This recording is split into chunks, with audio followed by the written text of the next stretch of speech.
Me desculpa, mãe. Me desculpa, mãe. Não aguento mais, filho. E se a pessoa em quem você mais confia estivesse destruindo quem mais te ama? E se você só descobrisse quando já fosse quase tarde demais? A história que você está prestes a ouvir vai te fazer questionar até onde vai a manipulação humana e até onde vai o amor de mãe. O que aconteceu com Irene e Bruno não é ficção. Algumas verdades só aparecem quando já deixaram cicatrizes profundas. E essa verdade envolve algo que ninguém esperava: uma gravidez, uma mentira e uma mãe sentada na calçada sem ter para onde ir. Fica comigo até o final. Você não vai conseguir parar de ouvir. Mas antes de começarmos, eu preciso do seu apoio. Se você ainda não é inscrito no canal, clica agora no botão de inscrever. Ativa o sininho para não perder nenhuma história. E deixa seu like aqui embaixo. Isso ajuda demais o canal a crescer e continuar trazendo essas histórias reais para você. E me conta nos comentários, de qual cidade ou estado você está me ouvindo agora? Eu adoro saber até onde nossa voz está chegando. Comenta aí. Estou aqui de sua cidade. Quero ver esse engajamento. Pronto? Então respira fundo e presta muita atenção. Porque o que você vai ouvir agora vai mexer com você do começo ao fim. O BMW preto de Bruno Cavalcante entrou devagar na rua Estados Unidos, no Jardim Paulista. Ele tinha saído do seminário médico em Campinas 3 horas mais cedo que o planejado. Algo no peito o incomodava desde a manhã. Uma sensação estranha, quase um aviso que ele não conseguia decifrar. Enquanto dirigia pela Avenida Brigadeiro Luiz Antônio, tentou ligar para casa 2 vezes. Ninguém atendeu. Nem a mãe, nem Camila, nem Dona Lúcia. O silêncio do outro lado da linha aumentou a inquietação. Aos 38 anos, Bruno tinha construído uma vida que muitos invejavam. Era dono da TechMed Solutions, uma startup de equipamentos hospitalares que faturava 4 milhões por ano. Tinha uma casa ampla no Jardim Paulista, carros importados e uma rotina de viagens constantes para fechar contratos. Mas naquele momento, enquanto se aproximava de casa, toda aquela segurança começou a rachar. Quando finalmente dobrou na esquina da sua rua, o que viu o fez pisar no freio com força. O carro deu um solavanco. Bruno ficou imóvel por 3 segundos, tentando processar a cena diante dele. Uma mala velha de tecido desbotado estava largada na calçada, aberta. Roupas espalhadas pelo chão, como se tivessem sido atiradas com raiva. Uma blusa de lã bege, que ele conhecia bem, estava parcialmente dentro da sarjeta. Ao lado da mala, sentada no meio-fio, com os ombros curvados e as mãos tremendo, estava Irene Cavalcante, sua mãe. O motor do carro ainda estava ligado quando Bruno abriu a porta de um golpe. Não sentiu as pernas se moverem. Não ouviu o som dos próprios passos. Só viu a mãe levantar o rosto devagar. E naquele momento, tudo dentro dele desabou. Os olhos de Irene estavam vermelhos, inchados.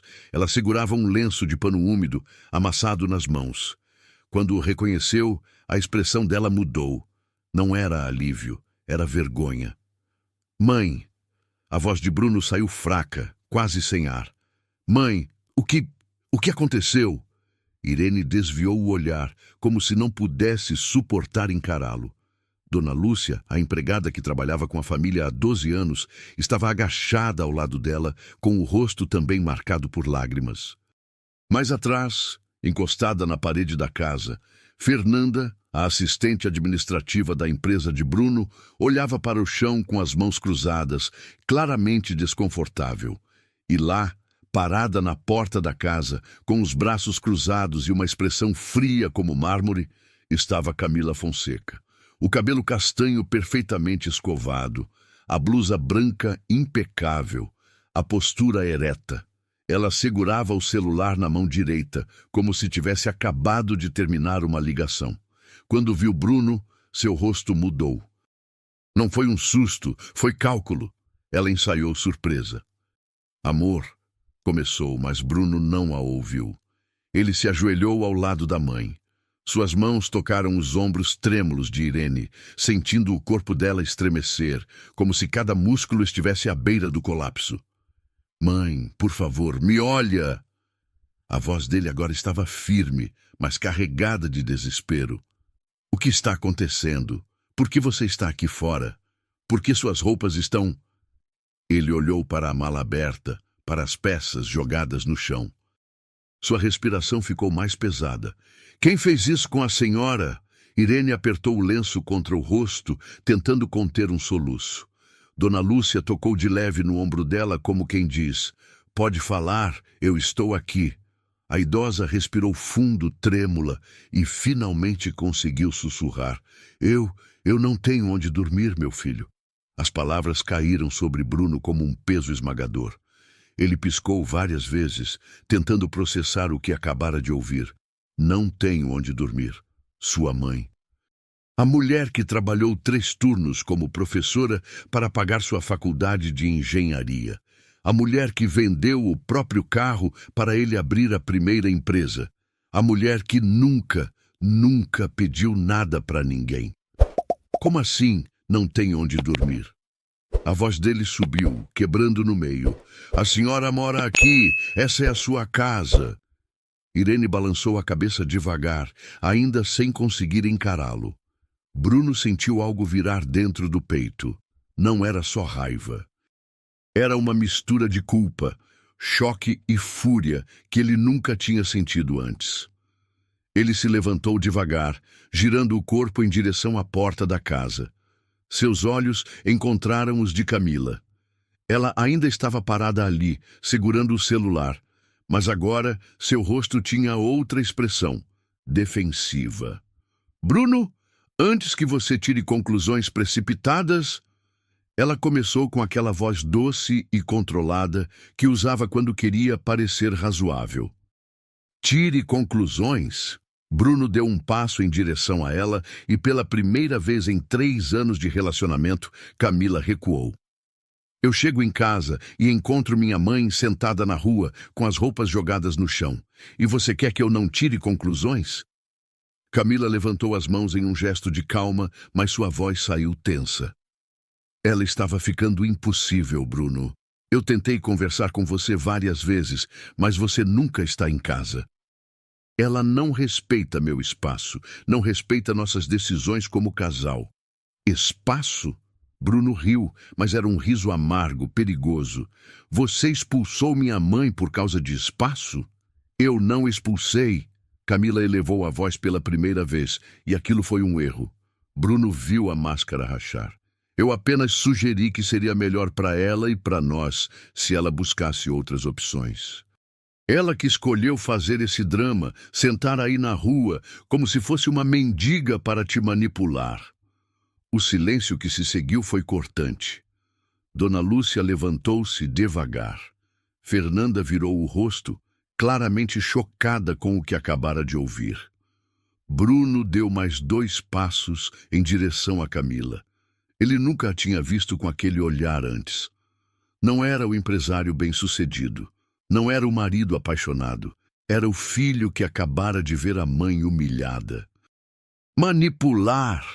Ele repetiu a palavra como se fosse veneno na boca. Você está chamando minha mãe de manipuladora? Camila cruzou os braços, tentando recuperar a compostura. Eu estou dizendo a verdade. Ela te domina, Bruno. Sempre dominou. Você nunca percebeu porque sempre foi cego quando se trata dela. Ela faz você se sentir culpado, faz você achar que precisa cuidar dela para sempre, como se você tivesse alguma dívida eterna. Eu tenho. A voz de Bruno explodiu. Foi a primeira vez que ele gritou com ela. Camila deu um passo atrás, genuinamente assustada. Eu tenho uma dívida eterna com ela. Sim, porque quando eu tinha 13 anos e meu pai morreu, ela podia ter desistido, podia ter me largado com qualquer parente, mas ela não largou. Ela trabalhou feito condenada para eu ter roupa, comida, escola e dignidade. Ele apontou para Irene, que agora chorava em silêncio no colo de Dona Lúcia. Aquela mulher ali nunca me pediu R$1, nunca me cobrou nada. E você teve a coragem. Sua voz falhou. Bruno precisou respirar fundo para continuar. Você teve a coragem de jogar ela na rua como se fosse lixo? Camila tentou falar, mas Bruno levantou a mão, cortando-a. Eu não quero ouvir. Eu não quero ouvir uma palavra sua agora. Ele virou-se para Dona Lúcia, que ainda segurava Irene com cuidado. Dona Lúcia, ajuda a minha mãe a entrar, por favor. Dona Lúcia assentiu rapidamente, passando o braço pelos ombros de Irene e ajudando-a a se levantar. A idosa cambaleou um pouco, fraca. Fernanda se aproximou para ajudar e, juntas, elas guiaram Irene até a porta da casa. Camila não saiu do caminho. Ficou parada ali, bloqueando a entrada com uma expressão que agora era pura arrogância. Ela não entra aqui, Bruno. As palavras saíram frias, calculadas. Bruno parou. Olhou para Camila como se a estivesse vendo pela primeira vez. O quê? Você me ouviu. Ela não entra. Essa casa é minha também. E eu não aceito ela aqui dentro. Foi nesse momento que algo dentro de Bruno simplesmente quebrou. Ele deu 3 passos rápidos em direção a Camila, que instintivamente recuou até encostar na parede. Essa casa, ele disse com a voz baixa e perigosa, foi comprada com o dinheiro que eu ganhei, com a empresa que eu construí, com o suor que eu derramei. Você mora aqui porque eu deixo. E agora... Ele abriu a porta com força. Agora eu estou dizendo, sai da frente. Camila não se moveu. Seus olhos estavam marejados, mas não de tristeza. Era raiva pura. Você vai escolher ela em vez de mim? Bruno segurou a porta, respirando fundo. Eu não estou escolhendo ela. Eu estou protegendo ela, que é algo que eu deveria ter feito há muito tempo. Você vai se arrepender, Bruno. Já estou me arrependendo, Camila, de não ter visto quem você realmente é. Camila deu um passo para o lado, mas antes de sair completamente do caminho, soltou as palavras que mudariam tudo. Eu estou grávida. O mundo parou. Dona Lúcia congelou com Irene nos braços. Fernanda levou a mão à boca. Bruno ficou completamente imóvel, processando o que acabara de ouvir. Camila viu a reação dele e continuou, agora com lágrimas reais escorrendo pelo rosto. Estou grávida de 4 meses, Bruno. 4 meses, e você nem percebeu. Eu ia te contar hoje à noite, mas você chegou mais cedo e estragou tudo. Ela apontou para Irene. Eu fiz isso por nós, por você, por mim, pelo nosso filho que vai nascer. Eu não podia deixar ela aqui envenenando o nosso lar, trazendo energia negativa para o bebê. Bruno estava pálido. Suas mãos tremiam. Você está grávida? Sim, e você acabou de escolher ela em vez do seu próprio filho. Irene, mesmo fraca, levantou a cabeça ao ouvir aquilo. Seus olhos encontraram os de Bruno e neles havia algo devastador. Culpa. Como se ela fosse a responsável por aquela situação impossível. Bruno olhou para a mãe, olhou para Camila, olhou para Dona Lúcia, que balançava a cabeça de leve como quem diz, não acredite nela. E então, com a voz mais firme que conseguiu reunir, ele disse, entre, mãe. Camila soltou um grito de fúria. Bruno! Entre, mãe! Ele gritou tão alto que Irene deu um pulo. Dona Lúcia a guiou rapidamente para dentro. Quando a porta se fechou atrás delas, Bruno ficou do lado de fora, sozinho com Camila. Ela chorava. Ou fingia chorar. Ele não sabia mais. Você vai criar seu filho sem mãe? Ela disse com a voz trêmula. É isso que você quer? Privar nosso bebê de uma família completa por causa dela? Bruno respirou fundo. Cada palavra que saiu da boca dele doeu. Eu vou criar meu filho, sabendo que ele tem uma avó de verdade, uma avó que sabe o que é amar sem destruir. Ele abriu a porta e entrou. fechando-a na cara de Camila. Do lado de dentro, Irene estava sentada no sofá, tremendo. Dona Lúcia segurava sua mão. Bruno se ajoelhou na frente da mãe e, pela primeira vez em anos, chorou. Me perdoa, mãe. Me perdoa por não ter visto. Irene tocou o rosto do filho com mãos trêmulas. Você não tem culpa de nada, meu filho. Tenho sim. Tenho culpa de ter acreditado nela. Tenho culpa de ter deixado você sozinha com ela. Do lado de fora, Camila ainda gritava, batendo na porta. Mas dentro daquela casa, pela primeira vez em meses, Irene sentiu algo que tinha esquecido como era. Segurança. E Bruno, mesmo com o coração despedaçado, sabia que tinha tomado a única decisão possível. Porque uma mãe que te deu a vida não pode ser trocada por uma mentira embrulhada em manipulação, mesmo que essa mentira viesse em forma de gravidez. Naquela noite, a casa ficou em silêncio pesado. Camila havia saído. Ou sido expulsa. Bruno não sabia ao certo. Só sabia que ela não estava mais ali e que cada cômodo parecia respirar aliviado. Irene estava deitada no quarto de hóspedes. Dona Lúcia tinha preparado um chá de camomila e ficado ao lado dela até que adormecesse. Mas o sono da idosa era inquieto, entrecortado por pequenos sobressaltos, como se mesmo dormindo ainda estivesse com medo. Bruno estava sentado na sala, com a cabeça entre as mãos. Fernanda tinha ido embora há 1 hora, mas antes deixou um recado que ele não conseguia tirar da cabeça. Bruno, eu sei que não é minha função, mas eu vi coisas que você precisa saber. Ele tinha pedido para ela voltar no dia seguinte. Não aguentaria ouvir mais nada naquela noite, mas agora, sozinho, no silêncio da casa, as perguntas começaram a martelar sua mente. Quanto tempo isso estava acontecendo? Quanto tempo sua mãe sofreu em silêncio? E a gravidez? Era real?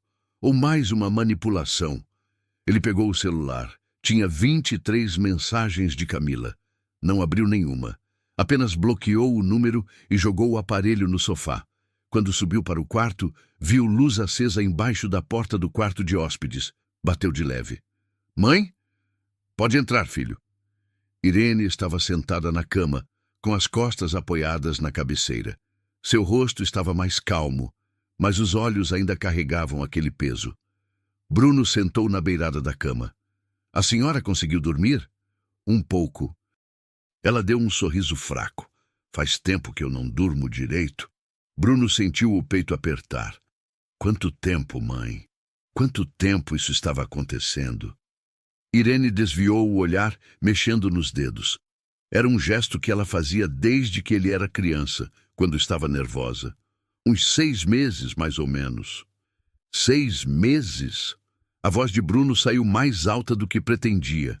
Ele respirou fundo, tentando se controlar. Me desculpa, continua. Irene olhou para as próprias mãos. No começo era coisa pequena. Ela pedia para eu não entrar na cozinha quando ela estava lá. Dizia que eu atrapalhava. Depois começou a trancar a porta da sala quando ela estava assistindo TV, dizendo que precisava de privacidade. Bruno cerrou os punhos. Eu achei que fosse só o jeito dela, que ela precisasse de espaço. Tentei ser compreensiva. A senhora não precisava ser compreensiva com quem estava te expulsando da própria casa, mãe. Eu não queria te incomodar, filho. Você trabalha tanto, viaja tanto, eu achei que se eu reclamasse, ia causar problema entre vocês. Problema entre nós? Bruno levantou andando pelo quarto. Mãe, a senhora é minha mãe. Não existe problema entre nós quando se trata da senhora. Irene baixou a cabeça. Eu só não queria que você tivesse que escolher. Mas eu teria escolhido, sempre, se eu soubesse. Ele parou, percebendo algo. Espera, ela disse que você concordou em ir para um lar de idosos. Me mandou mensagem semana passada dizendo que você tinha gostado do lugar, que era melhor para a senhora ter companhia de pessoas da mesma idade. Irene levantou a cabeça com os olhos arregalados. Eu nunca concordei com isso. Ela nunca me mostrou lugar nenhum. Ela simplesmente começou a jogar minhas coisas fora, dizendo que eu precisava desapegar, porque logo, logo eu ia me mudar. Bruno sentiu o sangue ferver. Ela mentiu. Ela me mandou mensagens fingindo que era sua decisão. Quando você ligava, ela não me deixava atender. Dizia que você estava ocupado, que ia ligar depois. Inventava desculpas. Por isso ninguém atendia quando eu ligava hoje. Irene assentiu com lágrimas nos olhos. Hoje de manhã, ela entrou no meu quarto, jogou uma mala velha na minha cama e disse: "Você tem 1 hora para arrumar suas coisas e sair."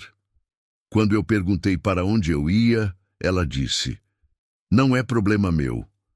Bruno teve que segurar a porta para não socar a parede. Dona Lúcia tentou intervir. Irene continuou: "Mas ela ameaçou demitir ela se ela te contasse." Onde estava a Fernanda nisso tudo? Ela chegou no meio.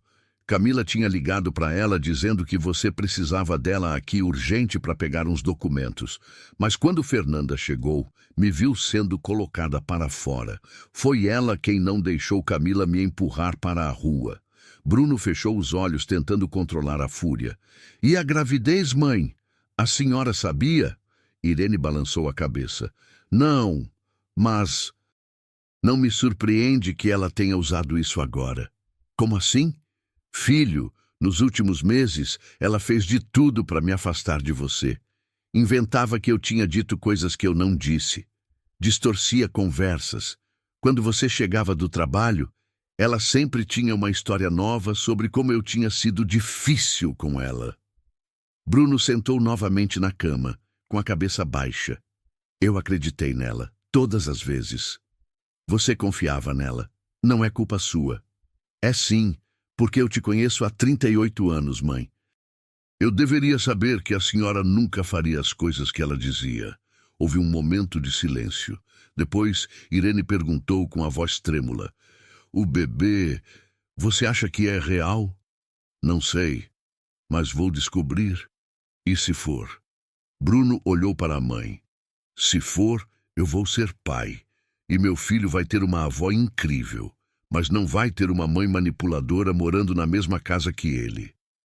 Irene segurou a mão do filho. "Não toma decisões precipitadas, filho. Um bebê precisa da mãe.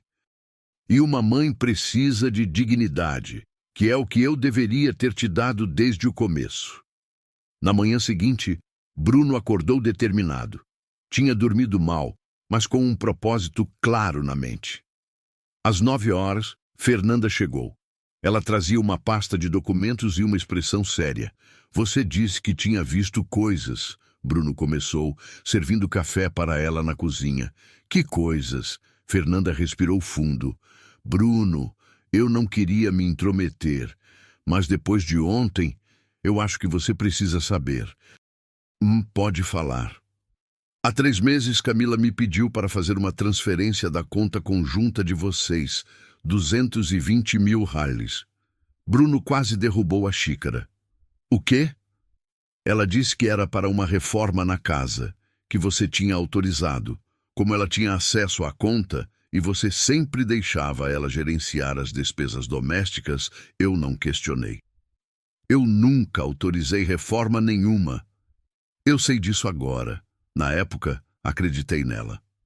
Fernanda abriu a pasta e mostrou os comprovantes. "Mas quando comecei a investigar ontem, depois do que vi, percebi algo estranho. O dinheiro foi transferido para uma conta em nome dela, não para nenhuma empresa de construção." Bruno pegou os papéis, analisando com olhos incrédulos. "Ela roubou 220 mil. E tem mais. Olha os extratos das semanas seguintes." Bruno folheou os documentos. Compras de roupas de grife, restaurantes caros, um depósito de 80 mil em uma aplicação no nome dela. Ela estava desviando o dinheiro? Ela estava montando uma reserva financeira, provavelmente para quando vocês se separassem. Mas nós não estávamos nem perto de nos separar. Fernanda olhou para ele com pena. Bruno, acho que ela estava planejando isso há tempos. Se livrar da sua mãe era parte do plano. Isolar você, ter um filho para garantir pensão e sair com dinheiro. Bruno sentou na cadeira atordoado. Como eu fui tão cego? Ela é inteligente e manipuladora. Eu mesma caí várias vezes. Várias vezes? Tem mais coisas, mensagens que ela me mandava pedindo para ajustar documentos. Pequenas coisas que eu achava que eram só desorganização dela, mas agora vejo que era um padrão. Bruno passou as mãos no rosto. Eu preciso de um advogado. Já liguei para o Dr. Marcelo Dias. Ele disse que pode te receber hoje à tarde. Fernanda, obrigado. Por tudo. Por ter protegido minha mãe ontem. Por estar me ajudando agora. Ela deu um sorriso triste. Sua mãe é uma mulher incrível, Bruno. Nos poucos momentos que conversei com ela, vi o quanto ela te ama.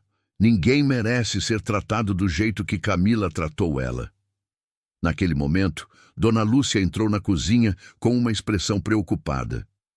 Bruno, sua mãe não está bem. A pressão dela subiu. Ela está com tontura. Bruno levantou de um pulo e subiu correndo para o quarto. Irene estava pálida, segurando a cabeça. Mãe, eu vou te levar para o hospital. Não precisa, filho. É só um mal-estar. Não é só um mal-estar. A senhora passou por um trauma ontem. Vamos fazer um check-up completo. No hospital, os médicos confirmaram. Pressão alta, estresse severo, início de desidratação. Ela precisa de repouso e acompanhamento, disse a médica. O nível de cortisol dela está altíssimo. Isso indica estresse prolongado, não apenas um episódio isolado. Bruno sentou ao lado da mãe na maca, segurando sua mão. Quanto tempo ela estava assim? Pelos exames, eu diria que pelo menos alguns meses. O corpo dela está mostrando sinais de exaustão emocional. Bruno fechou os olhos. Alguns meses. Exatamente o tempo que Camila começou a isolar ela. Quando voltaram para casa, já era final da tarde. Irene foi direto para o quarto descansar, e Bruno se preparou para ir ao escritório do Dr. Marcelo Dias. O advogado era um homem de 50 anos, cabelos grisalhos, expressão séria, mas gentil. Ele ouviu tudo que Bruno tinha para contar, sem interrompê-lo, uma única vez. Quando Bruno terminou, doutor. Marcelo suspirou. Bruno, o que você está descrevendo é abuso psicológico, não só contra sua mãe, mas contra você também. Como assim contra mim? Ela te manipulou, isolou você da sua mãe, desviou dinheiro, mentiu sistematicamente. Isso é abuso. Bruno nunca tinha pensado nisso desses termos. E a gravidez? Primeiro, vamos confirmar se é real. Eu vou precisar de um exame médico oficial. Se ela se recusar a fazer, já é um sinal. E se for real? Se for real, você tem direitos como pai. Mas ela não tem direito de usar essa gravidez como arma para te controlar ou para abusar da sua mãe. Podemos pedir guarda compartilhada com restrições, dependendo do comportamento dela. E o dinheiro que ela roubou? Isso é mais direto. Com os comprovantes que você tem, ela vai ter que devolver tudo. E pode responder civilmente por apropriação indébita. Eu quero o divórcio. Dr. Marcelo assentiu. Vou preparar os papéis, mas te aviso, ela não vai aceitar facilmente. Pessoas assim costumam reagir mal quando perdem o controle. Eu não me importo. Eu só quero minha mãe segura e longe dela. Então, vamos garantir isso. Quando Bruno saiu do escritório, já era noite. Ele voltou para casa e encontrou Irene na sala, tomando chá com Dona Lúcia. Ela estava melhor. Tinha cor no rosto novamente. Como foi com o advogado? Ela perguntou. Bem, ele vai cuidar de tudo. E Camila? Não sei, não quero saber. Por enquanto, o que importa é a senhora ficar bem. Irene sorriu, um sorriso cansado, mas genuíno. Eu estou bem, filho. Agora eu estou bem. Mas naquela mesma noite, às 23h47, o telefone de Bruno tocou. Era um número desconhecido. Ele atendeu. Alô? Bruno, sou eu. Camila. A voz dela estava calma demais, controlada demais. Camila, eu não quero falar com você. Você vai querer ouvir o que eu tenho para dizer. Não vou. Eu tenho o exame. Estou grávida mesmo. De 17 semanas. É um menino. Bruno sentiu o chão sumir debaixo dos pés. Você está mentindo. Não estou. Posso te mandar o ultrassom. E Bruno, se você não deixar eu voltar para casa, você nunca mais vai ver seu filho. A ligação caiu. Bruno ficou parado, segurando o telefone com o coração disparado. Do quarto, Irene o chamou. Filho, está tudo bem? Ele olhou para a porta do quarto dela, depois para o telefone em sua mão. E pela primeira vez desde que tudo começou, Bruno não tinha certeza do que fazer. Bruno não dormiu naquela noite. Ficou sentado na sala escura, com o celular na mão, olhando para a tela.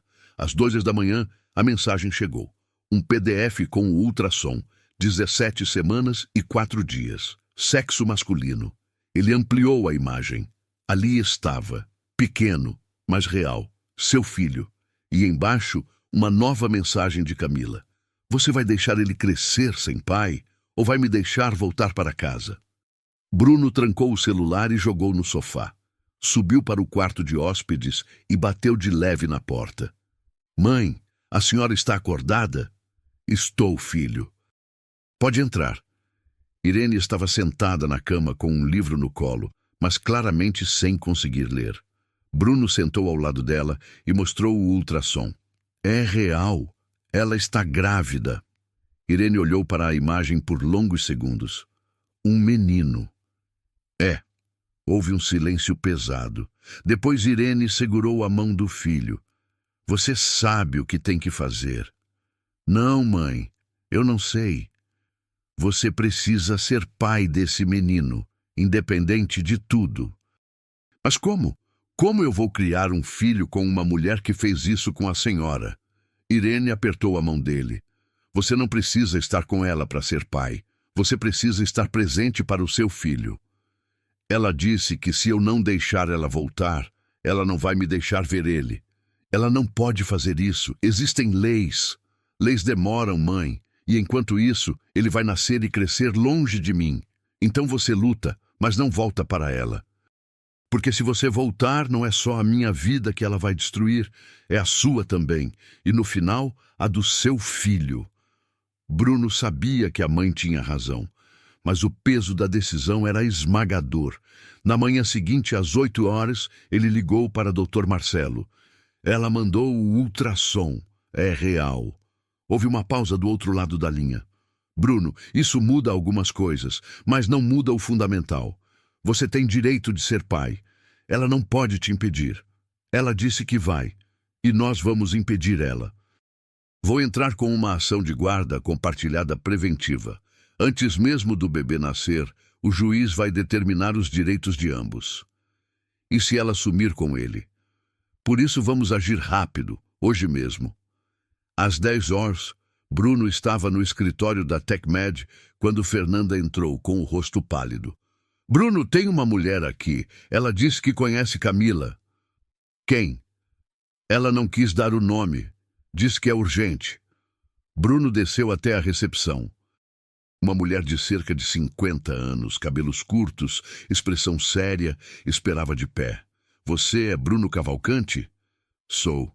Quem é a senhora? Meu nome é Teresa Almeida. Eu fui casada com o primeiro marido de Camila. Bruno sentiu o chão tremer. Primeiro marido? Ela não contou para você? Não. Teresa respirou fundo. Eu vim aqui porque vi a foto dela nas redes sociais. Com você. E fiquei com medo pelo que ela poderia fazer. O que a senhora quer dizer? Posso falar em particular? Bruno a levou até sua sala. Fechou a porta. Teresa sentou e começou a falar devagar, como quem carrega um peso há anos. Meu filho, Eduardo, se casou com Camila há 6 anos. Eu morava com eles. Meu marido tinha acabado de falecer e Eduardo me ofereceu o quarto de hóspedes. Bruno sentiu um arrepio. No começo, ela foi gentil, simpática. Mas depois de alguns meses, começou. Pequenas coisas. Ela esquecia de me chamar para jantar. Trancava a cozinha dizendo que estava limpando. Espalhava histórias para meu filho, dizendo que eu falava mal dela pelas costas. Igual fez com minha mãe. Exatamente. E quando meu filho começou a acreditar nela, ela deu o golpe final. Me colocou em um asilo sem ele saber. Falsificou a assinatura dele nos documentos. Meu Deus! Quando ele descobriu, 3 meses depois, me tirou de lá. Mas o estrago estava feito. Eu desenvolvi depressão severa. Até hoje tomo remédios. Bruno estava chocado. E quanto tempo durou o casamento deles? 1 ano e meio depois disso, ela pediu o divórcio. Levou metade do patrimônio dele. Ele nunca mais foi o mesmo. Por que a senhora está me contando isso? Teresa olhou diretamente nos olhos dele. Porque quando vi ela grávida na foto, eu tive certeza. Ela vai usar esse bebê como arma contra você, contra sua mãe, contra qualquer um que atrapalhe os planos dela. Ela já está fazendo isso. Então você precisa agir rápido, porque ela não vai parar. O seu filho, onde ele está agora? Teresa baixou os olhos. Ele se matou há 2 anos. Não aguentou a culpa de não ter me protegido. O silêncio que se seguiu foi devastador. Bruno não conseguiu falar por vários segundos. Quando finalmente conseguiu, sua voz estava quebrada. Eu sinto muito. Teresa limpou uma lágrima que insistia em cair. Eu não vim aqui para causar pena. Vim para te avisar. Camila destrói famílias. É o que ela faz. E se você não proteger a sua mãe agora, você vai carregar isso para o resto da vida.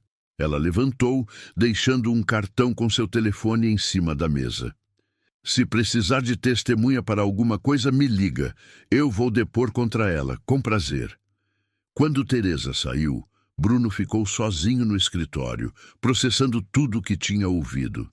Ele pegou o telefone e ligou para Dr. Marcelo.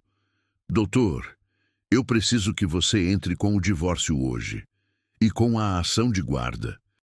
E eu quero medida protetiva para minha mãe. Medida protetiva.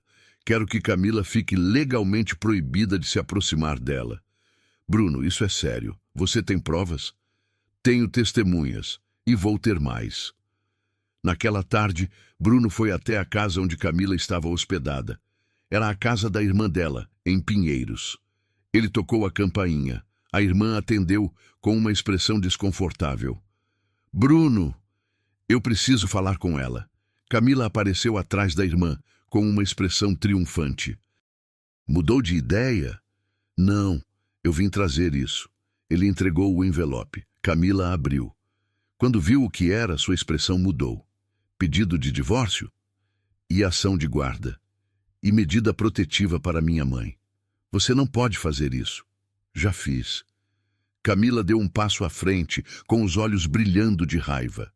Você vai se arrepender, Bruno. Eu vou fazer sua vida um inferno. Você não vai ver seu filho nascer.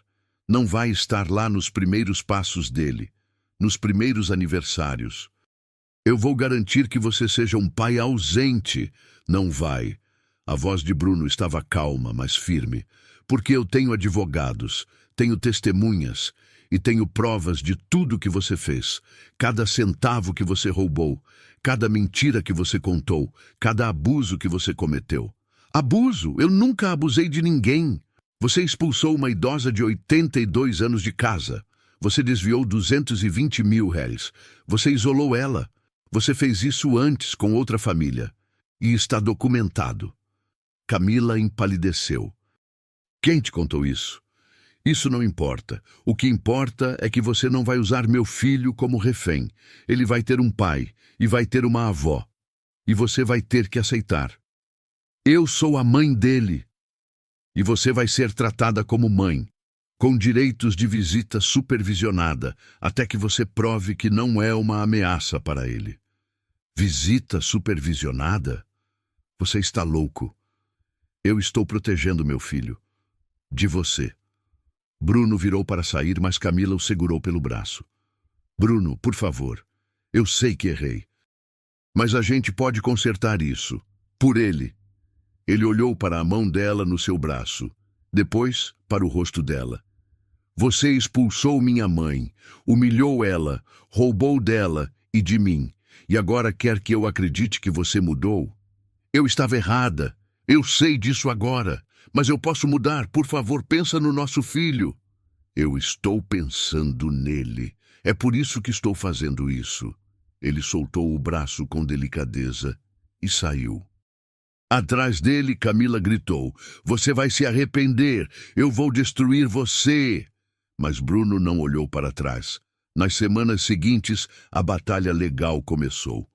Camila contratou um advogado caro, tentou bloquear a ação de guarda, espalhou histórias nas redes sociais, dizendo que Bruno era um filho ingrato, que tinha escolhido a mãe em vez da esposa grávida. Mas Bruno tinha algo que ela não tinha. A verdade. Teresa depois. Dona Lúcia depois. Fernanda entregou todos os documentos do desvio de dinheiro. E quando o juiz analisou tudo, a decisão foi clara. Divórcio concedido, guarda compartilhada com visitas supervisionadas para Camila nos primeiros 6 meses de vida do bebê. Devolução dos 220 mil, medida protetiva para Irene, proibindo Camila de se aproximar a menos de 100 metros dela. Quando Bruno recebeu a sentença, ele estava com a mãe na sala. Acabou, mãe, acabou. Irene chorou, mas não eram lágrimas de tristeza. Eram de alívio. E o bebê? Eu vou ser pai, do jeito certo. Você vai ser um pai maravilhoso. Naquela noite, Bruno dormiu pela primeira vez em semanas, sem acordar no meio da madrugada. Mas ainda havia uma pergunta que o atormentava. Como ele ia criar um filho, sabendo que a mãe da criança era capaz de tanta crueldade? A resposta viria nos meses seguintes. E não seria fácil. Mas, por enquanto, com Irene segura ao lado dele, Bruno sentia algo que não sentia há muito tempo. Esperança. 5 meses depois, numa tarde chuvosa de junho, Bruno estava revisando contratos no escritório da TecMed quando o telefone tocou. O nome na tela fez seu coração acelerar. Hospital Santa Catarina. Alô? Senhor Cavalcante? A voz era profissional, neutra. Aqui é da maternidade do Hospital Santa Catarina. A senhora Camila Fonseca entrou em trabalho de parto há cerca de 1 hora. Ela autorizou que nós entrássemos em contato com o senhor. Bruno ficou de pé num pulo, derrubando a cadeira sem perceber. Já vou para lá. Ele desligou e ficou parado por 3 segundos, processando. Era real. Estava acontecendo. Seu filho ia nascer. Fernanda apareceu na porta, alertada pelo barulho. Bruno, tudo bem? É o bebê. Ele está nascendo. Vai agora. Eu cuido de tudo aqui. Bruno pegou as chaves, a carteira e saiu correndo. No elevador, tentou respirar fundo, mas o coração estava disparado. Nos últimos 5 meses, ele tinha se preparado mentalmente para esse momento. Tinha lido livros sobre paternidade, montado o quarto do bebê, comprado fraldas, roupinhas, brinquedos. Mas nada tinha preparado ele para o turbilhão de emoções que sentia agora. Alegria, medo, ansiedade. E uma pontinha de tristeza ao pensar que esse momento deveria ser diferente. Deveria ser compartilhado com amor, não com advogados no meio. O trânsito estava pesado por causa da chuva. Bruno batucava os dedos no volante, impaciente. Cada semáforo vermelho parecia durar uma eternidade. Quando finalmente chegou ao hospital, eram 15h23. Ele correu até a recepção da maternidade, ofegante. Camila Fonseca, ela está em trabalho de parto. A recepcionista digitou no computador. Quarto 412, quarto andar. O senhor é... O pai. Ela sorriu. Parabéns. Pode subir. No elevador, Bruno olhou para o próprio reflexo no espelho metálico. Estava com os cabelos bagunçados, a camisa meio amarrotada. Tentou se arrumar um pouco, passou a mão no rosto. Respira, Bruno. Respira. Quando chegou ao quarto andar, a irmã de Camila, Juliana, estava sentada na sala de espera. Ela levantou ao vê-lo. Bruno. Juliana, como ela está? Bem, cansada, mas bem. A dilatação está em 8 centímetros. O médico disse que deve ser questão de 1, 2 horas no máximo. Bruno assentiu, sentindo as pernas fracas. Ela pediu para eu entrar? Juliana hesitou por um segundo. Pediu. Mas, Bruno, se você não quiser, é meu filho nascendo. Eu quero estar lá. Então vai. Ela está no 412. Bruno caminhou pelo corredor, passando por outros quartos, onde ouvia choros de recém-nascidos, vozes de enfermeiras, bips de monitores. O cheiro do hospital era forte, aquela mistura de desinfetante e flores que ele nunca conseguia descrever direito. Parou na porta do 412. Respirou fundo e bateu de leve. Ele abriu a porta devagar. Camila estava na cama, vestindo uma camisola hospitalar azul clara. O cabelo estava preso num coque bagunçado, o rosto sem maquiagem, brilhando de suor. Ela tinha uma mão apoiada na barriga enorme, a outra segurando a grade da cama. Quando o viu, seus olhos se encheram de lágrimas. Você veio. É meu filho. Não era a resposta mais calorosa, mas era honesta. E naquele momento, honestidade era tudo que ele podia oferecer. Camila assentiu, aceitando. Obrigada por ter vindo.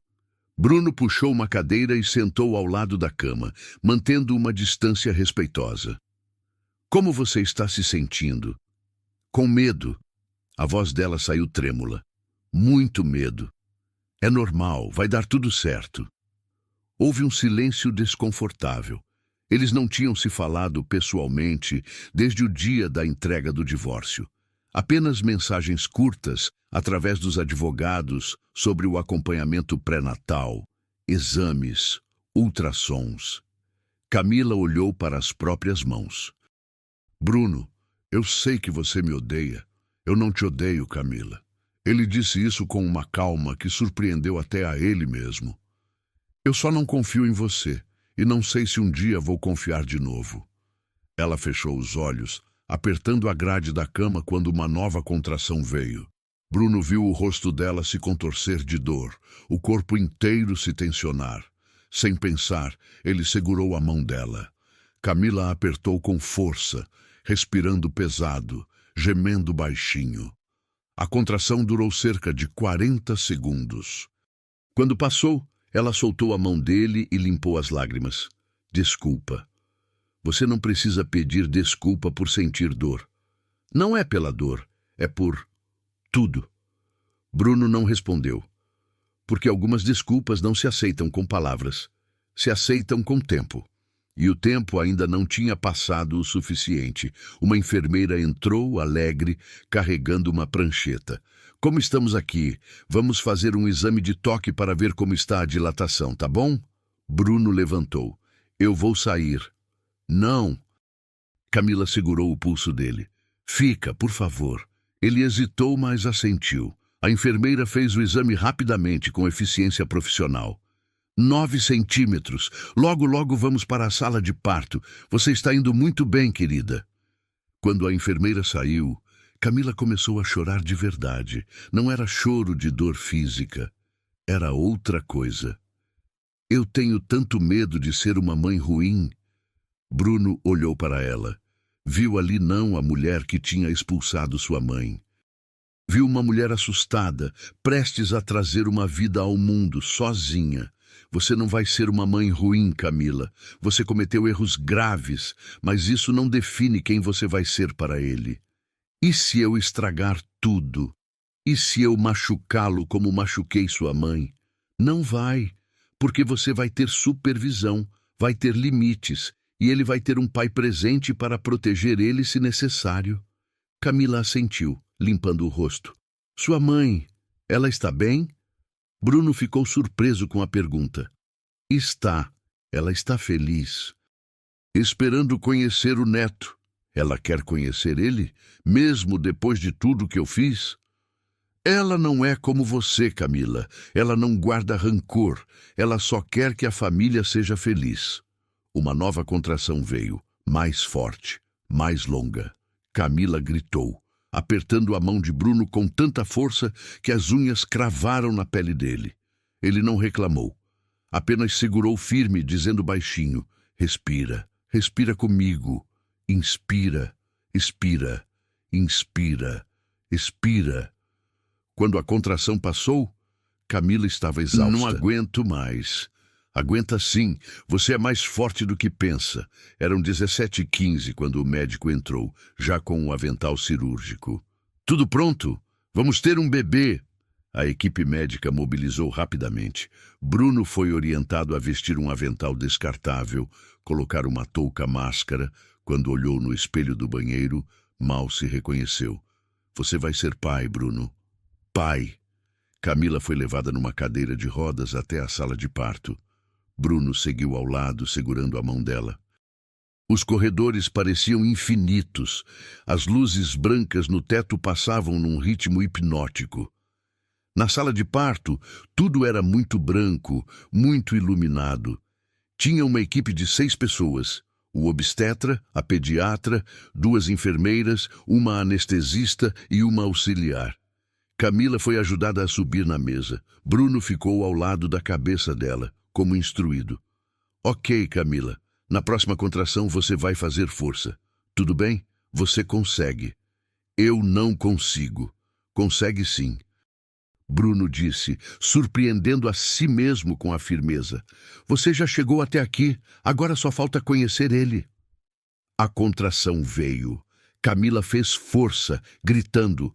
Bruno segurou a mão dela, sentindo os ossos estalarem sob a pressão. Muito bem, estou vendo a cabeça. Mais uma vez, vamos lá. A segunda força, a terceira, a quarta. E então, às 17h43 de uma terça-feira chuvosa de junho, Gabriel Cavalcante Fonseca nasceu. O choro dele preencheu a sala. Bruno sentiu as pernas bambearem. Lágrimas desceram pelo rosto sem que ele percebesse. A pediatra levou o bebê rapidamente para a mesa de exames, limpou, aspirou, fez as verificações de rotina. E então, embrulhado numa manta azul clara, colocou o menino nos braços de Bruno. Parabéns, papai. Bruno olhou para aquele rostinho vermelho, minúsculo, perfeito. Os olhinhos fechados, os dedinhos pequenos fechados em punhos, a boquinha fazendo um bico enquanto chorava. Oi, filho. A voz dele saiu quebrada. Oi, Gabriel. Eu sou seu pai. O bebê parou de chorar por um segundo, como se reconhecesse a voz. Depois voltou a choramingar, mais baixinho. Bruno sentiu algo dentro dele se reorganizar, como se cada peça da sua vida tivesse sido embaralhada e, naquele momento, finalmente encontrasse seu lugar. Ele era pai. Pai.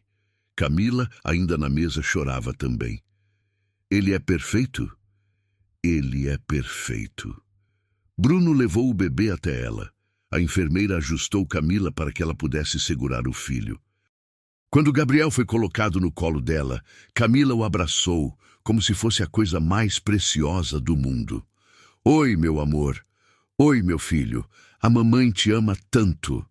Bruno observou a cena e, por um breve momento, esqueceu todo o passado. Porque ali não existia Camila, a manipuladora, nem Bruno, o ferido. Existia apenas uma mãe e um pai olhando para o filho que tinham feito juntos. Mas a realidade voltou logo depois. Nos dias seguintes, enquanto Camila ficou internada, Bruno a visitou todos os dias. Levava flores, frutas, revistas, conversavam sobre coisas práticas, o peso do bebê, as mamadas, o pediatra, nunca sobre o passado, nunca sobre o futuro distante, apenas sobre o presente imediato. Quando Camila recebeu alta, ela foi para a casa da irmã com Gabriel. Bruno foi junto para ajudar a instalar o bebê conforto no carro, levar as malas. Na porta da casa de Juliana, houve um momento estranho. Bruno, obrigada por ter estado lá, por ter segurado minha mão, por não ter me deixado sozinha. Eu nunca ia deixar você sozinha no parto do meu filho. Camila assentiu. Semana que vem você pode buscar ele para passar o dia na sua casa, se quiser. Eu quero. Eu sei que o acordo judicial diz que precisa ser supervisionado, mas se você quiser ficar sozinho com ele algumas horas, eu confio. Bruno ficou surpreso. Você confia? Você é o pai dele, e você nunca fez nada para eu não confiar. Fui eu quem fez. Era a primeira vez que ela admitia isso tão claramente. Bruno não soube o que dizer, apenas assentiu. Obrigado. Uma semana depois, num sábado ensolarado de manhã, Bruno chegou para buscar Gabriel pela primeira vez. Seu coração estava acelerado enquanto subia as escadas do prédio de Juliana. Tinha preparado tudo em casa: berço montado, fraldas, mamadeiras esterilizadas, roupas lavadas. E Irene, sua mãe, estava ansiosa há dias. Tinha comprado roupinhas, feito enxoval de tricô, preparado um quarto inteiro, mesmo sabendo que Gabriel ainda não ia dormir lá. Eu vou conhecer meu neto, ela dizia com os olhos brilhando. Finalmente. Quando Camila abriu a porta, estava com Gabriel no colo. O bebê dormia tranquilo, enroladinho numa manta. Oi? Oi, ele está bem? Está. Mamou faz meia hora. Trocou fralda. Deve dormir mais umas 2 horas. Camila passou o bebê cuidadosamente para os braços de Bruno, junto com uma bolsa enorme cheia de coisas. Tem mamadeira aqui, fralda, pomada, muda de roupa extra. Qualquer coisa me liga. Vou ligar. Houve uma pausa. Sua mãe, ela vai estar lá? Vai. Camila mordeu o lábio. Você pode dizer para ela que eu sinto muito? Eu sei que isso não muda nada, mas diz para ela. Eu digo. No caminho para casa, Bruno dirigiu com cuidado extra. Cada quebra-mola era enfrentado a 5 quilômetros por hora, cada curva feita com suavidade máxima. Gabriel dormia no bebê conforto no banco de trás, alheio ao mundo. Quando Bruno estacionou na frente de casa, viu Irene na janela, esperando. Ela saiu correndo pela porta antes mesmo dele tirar o bebê do carro. Ele chegou! Meu neto chegou! Calma, mãe, ele está dormindo. Bruno tirou o bebê conforto com cuidado, carregou até a sala. Dona Lúcia estava lá também, com as mãos entrelaçadas no peito, emocionada. Irene se aproximou devagar, como quem se aproxima de algo sagrado. Posso pegar ele? Pode. Bruno pegou Gabriel no colo com cuidado e passou para a mãe. Irene recebeu o neto como se estivesse recebendo o bem mais precioso do mundo. Sentou no sofá, ajustou o bebê nos braços e ficou olhando para ele em silêncio por longos segundos. Lágrimas escorriam pelo rosto dela. Ele é lindo, filho. Perfeito. É igual a mim quando eu nasci, né, mãe? Igualzinho, os mesmos olhos, a mesma boquinha. Gabriel abriu os olhinhos naquele momento, piscando devagar, tentando focar. Quando o olhar dele encontrou o de Irene, ela sorriu. Oi, meu amor. Oi, meu netinho lindo. A vovó te ama tanto. Bruno sentou ao lado da mãe, observando. Dona Lúcia se aproximou também, sorrindo. Parece até você quando era bebê, Bruno. A Dona Lúcia já está aqui nessa família há tanto tempo que viu tudo, né? Vi. E agora estou vendo mais uma geração. Que coisa linda! As horas seguintes foram de pura paz. Gabriel mamou, dormiu, acordou, ficou um tempo olhando para tudo com aquela expressão confusa de recém-nascido. Irene não largava dele. Trocava fralda, conversava com ele, cantava canções de ninar. Mãe, a senhora está mimando ele demais. Eu sou vó, minha função é mimar. Bruno sorriu. Fazia tanto tempo que não via a mãe tão feliz. À tarde, enquanto Gabriel dormia no berço improvisado na sala, Bruno e Irene tomavam café na cozinha. Filho, Camila mandou alguma mensagem? Não. Por quê? Ela pediu para você dizer algo para mim? Bruno hesitou. Pediu, ela mandou dizer que sente muito. Irene ficou em silêncio, mexendo no café. E a senhora sente o quê? Eu sinto pena dela, filho. Pena de quem tem tanta raiva dentro de si que precisa destruir os outros para se sentir melhor. A senhora a perdoa? Perdoar não significa esquecer, nem significa confiar de novo. Significa apenas não deixar que o veneno dela continue envenenando a minha vida. Bruno segurou a mão da mãe. A senhora é incrível, sabia? Eu só sou velha e cansada, meu filho. E velha e cansada aprende que rancor pesa mais do que perdão. Naquela noite, quando Bruno levou Gabriel de volta para Camila, ela estava ansiosa na porta. Como foi? Ele chorou muito? Mamou direito? Foi perfeito. Ele é um bebê tranquilo. E sua mãe? Ela amou conhecer ele, passou o dia inteiro grudada nele. Camila sorriu, mas havia tristeza no sorriso. Ela merecia, depois de tudo que eu fiz.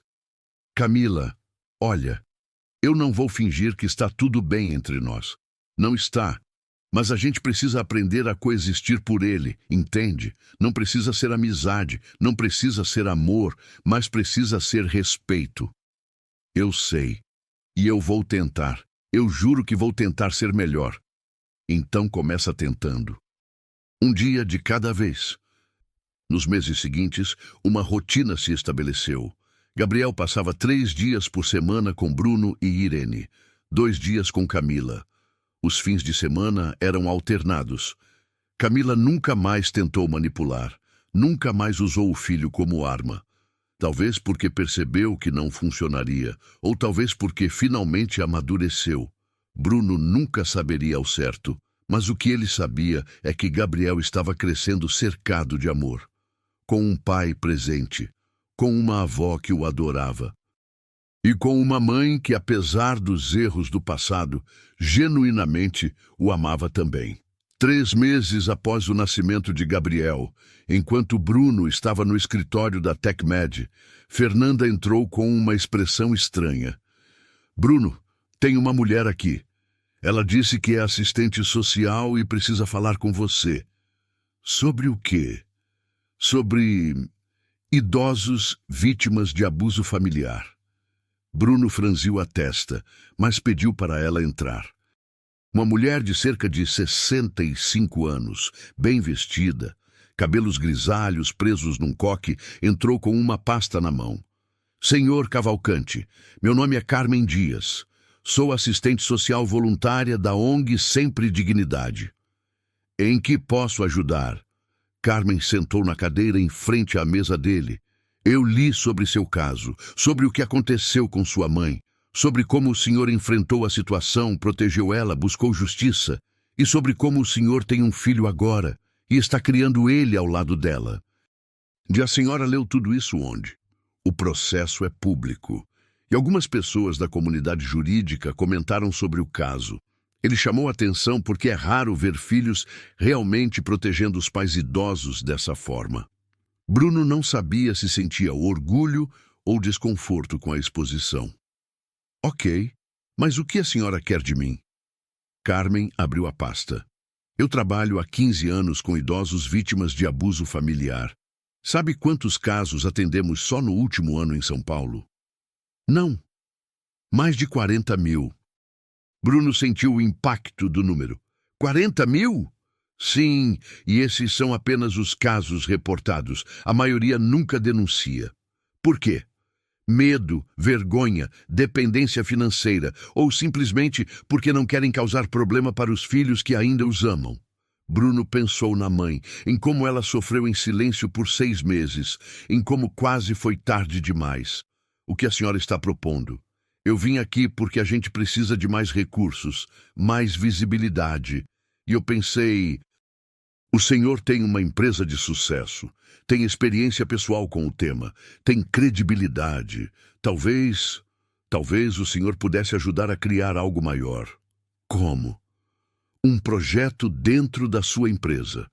Atendimento gratuito para idosos vítimas de abuso familiar. médico, psicológico, jurídico, um lugar onde eles possam pedir ajuda sem medo. Bruno ficou em silêncio, processando a proposta. Depois disse: "Me dá uma semana para pensar." "Claro, aqui está meu cartão." Quando Carmen saiu, Bruno ficou sozinho no escritório, olhando pela janela. Pensou na mãe, no sofrimento dela, na humilhação, no medo. Pensou em quantas Irenes existiam naquele momento, sofrendo em silêncio. E pensou em Gabriel, no filho que estava crescendo com a avó ao lado, no amor que existia entre eles.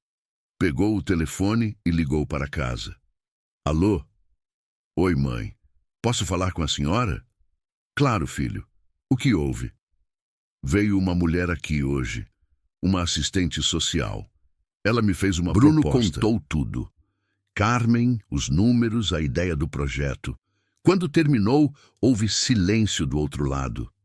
"Mãe, eu acho lindo, filho. Acho que seria uma forma de transformar minha dor em algo bom para outras pessoas." "Então a senhora acha que eu devo fazer?" "Eu acho que você deve fazer o que seu coração está mandando, e eu sei que ele está mandando ajudar." Na semana seguinte, Bruno ligou para Carmen. "Vamos fazer." E assim nasceu o Projeto Dignidade. Bruno investiu 500 mil iniciais da própria empresa, transformou uma ala inteira da TecMed em centro de acolhimento, contratou 2 advogados especializados em direito de família e violência contra idosos, contratou uma psicóloga com mestrado em gerontologia, fez parceria com hospitais públicos para atendimento médico gratuito. Irene, quando viu o projeto pronto, chorou. "Meu filho, você não precisava fazer isso." "Eu precisava sim, porque a senhora me ensinou que injustiça não se aceita.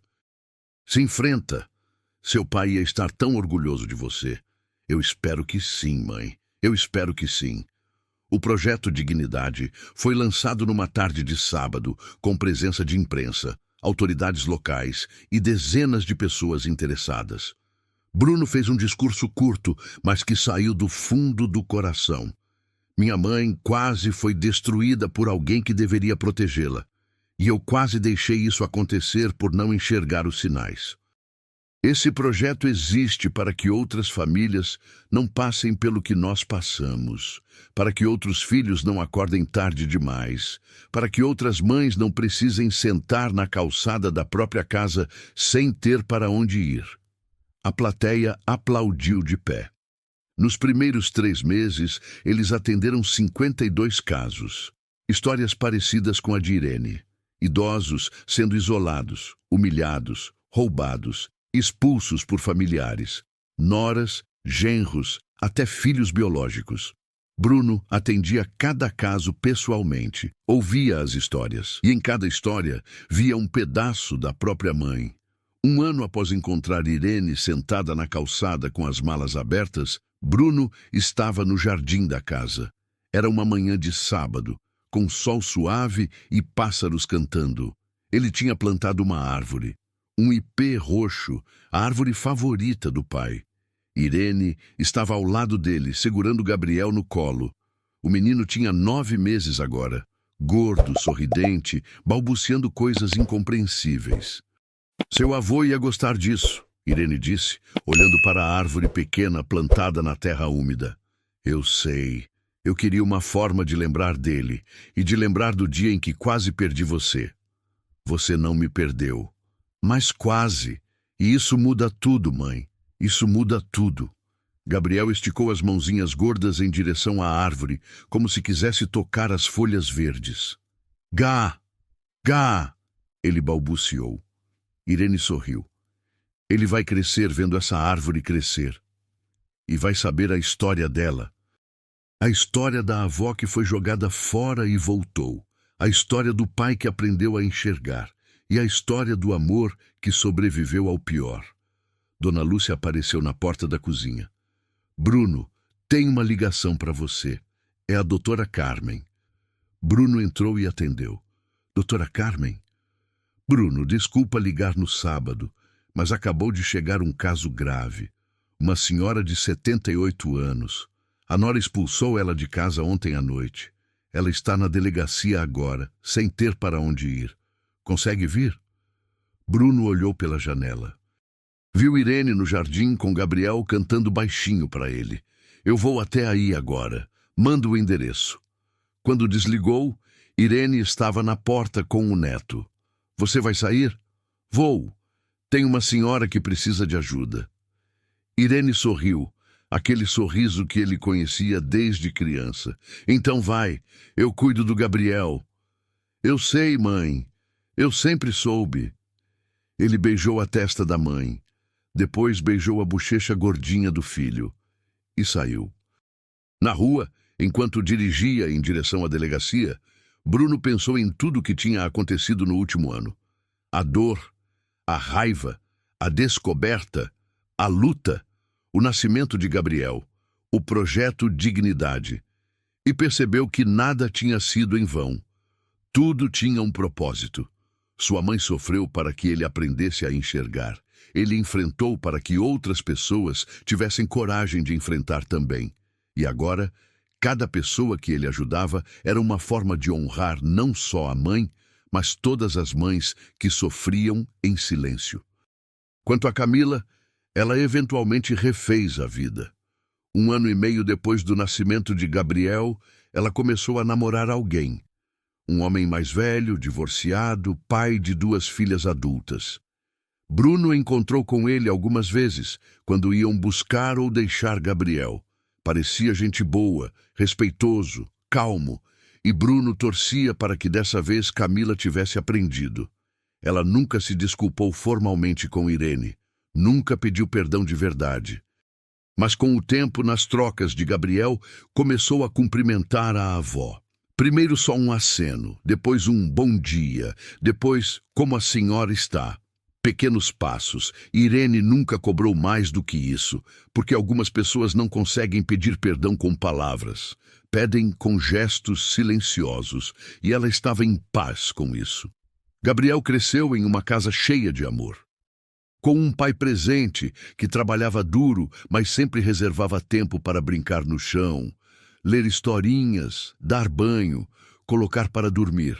Com uma avó que cozinhava o feijão mais gostoso do mundo, que cantava canções antigas, que contava histórias do avô que ele nunca conheceu, mas que parecia conhecer através das palavras dela. E com uma mãe que, mesmo de longe, aos poucos, ia aprendendo o que significava amar sem controlar. A árvore no jardim cresceu. A cada ano dava flores roxas que enchiam a casa de cor e perfume, e toda vez que Bruno olhava para ela, lembrava. Lembrava da mãe sentada na calçada, lembrava do dia em que quase perdeu tudo, e lembrava do dia em que escolheu lutar. Porque no final, o amor não é sobre grandes gestos românticos ou declarações emocionadas. É sobre escolher, todos os dias, escolher proteger, escolher enxergar, escolher estar presente. E Bruno tinha escolhido certo. El Brasil CTA final. Quantas Irenes existem agora mesmo, sentadas em silêncio dentro das próprias casas, com medo de incomodar, com medo de perder o pouco que têm, com medo de serem um fardo. Quantos Brunos estão cegos, achando que tudo está bem, enquanto quem mais os ama está sendo destruída aos poucos, dia após dia, em segredo. Essa história não é apenas sobre uma mãe expulsa de casa. É sobre todas as vezes que a gente escolhe acreditar na mentira bonita em vez da verdade dolorosa. É sobre todas as vezes que a gente está tão ocupado construindo uma vida que esquece de viver com quem realmente importa. Camila não é única. Ela é apenas um exemplo de algo que acontece em milhares de lares brasileiros neste exato momento. Idosos sendo isolados, humilhados, descartados por gente que deveria protegê-los. E filhos, netos, familiares que não querem ver.